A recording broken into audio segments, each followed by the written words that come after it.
Alright guys, we're back again. As you can see here, we got a PSEG violation tag, but today it's going to be a little different. Usually I get calls from homeowners saying they just purchased a house and the plumbing screwed up.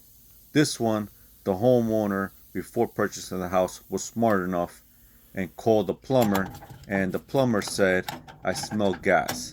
Well, the plumber they called wasn't too smart, because instead of calling PSEG, he should have just tested where he smelled the gas. So anyhow, PSEG gets there, they tested with their tester, and they found out the water heater union was leaking.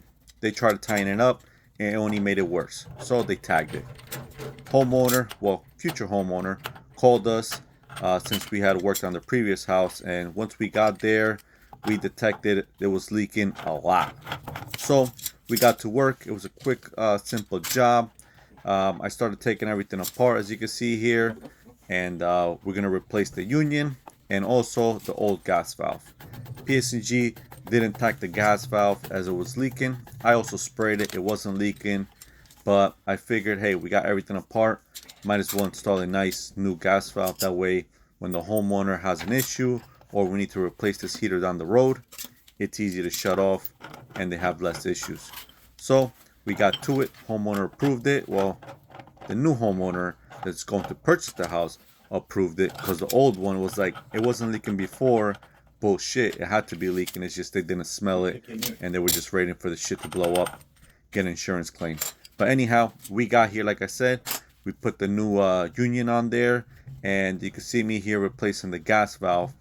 This one, we did it on the fly. Guys, if you're going to try to do this, be quick.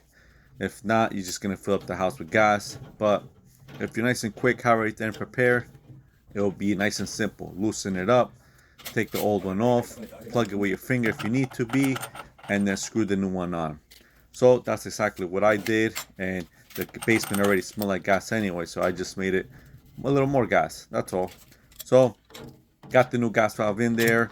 I reused the T because that wasn't leaking. I just installed two new nipples, one above and one below the gas valve, and then obviously the new union and the new nipple between the union and the T.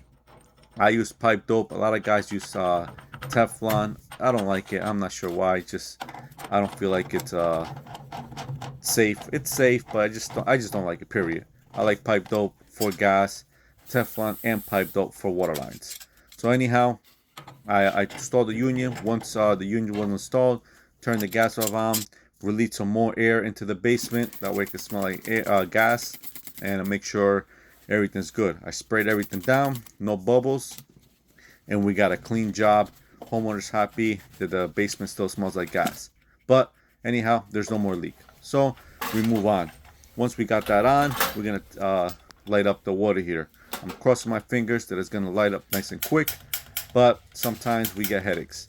So on this one, I use this strategy. Guys, I'm not sure what you guys do. If you guys crawl down there, look through the little window, I usually just turn the dial to pilot, push it down, and then click, click, click, click, click, click away until that LED turns on. If you live in North Jersey, need some plumbing work done, residential or commercial, let us know. See you on the next one. See ya.